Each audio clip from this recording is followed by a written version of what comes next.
Hello everyone, তোমরা সবাই কেমন আছো? আশা করছি খুব ভালো আছো। আমিও খুব ভালো আছি। ভাবছো অনেকদিন পর এলাম, তাই তো? ছেলে কোথায়? এখন ভিডিও করতে পারিনি, কারণ আমার ছেলে আমার খুব শরীর খারাপ হয়েছিল। ছেলেকে এই দুদিন আগে ডক্টর থেকে নিয়ে এলাম। তো আজকে একটু ভালো আছে। এক্ষুনি ঘুম পাড়িয়ে জাস্ট আমি একটু খাওয়া দাওয়া করে ভিডিওটা করছি। এই যে দেখেছো, আমি এত বক বক করি, মানে আসলে কথা বলতেই ভুলে গেলাম। তোমরা চলে এসো বালুরঘাটে। আমাদের এখানে পৌষ সংক্রান্তির কপিলমুনি মেলা হচ্ছে। ও বড় মেলা, যেমন প্যান্ডেল তেমন দোকান আসবে। তোমাদের কিন্তু এই আসার সুযোগ, চলে এসো। আর একবার আসলে এখান থেকে আর যেতে ইচ্ছে হবে না।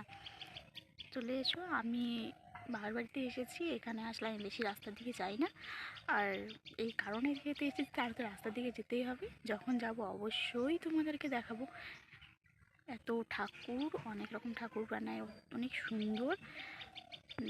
তোমরাও দেখে বলো কিন্তু কেমন লাগলো। ওকে, আমার বান্ধবী এসেছে, তার সঙ্গে মিট করিয়ে দেবো। ওখান বাড়িতে গেছে, আসবে যখন তখন তোমাদের মিট করিয়ে দেবো। এখন টাটা, আবার শুরু হবে নতুন ব্লগের সঙ্গে।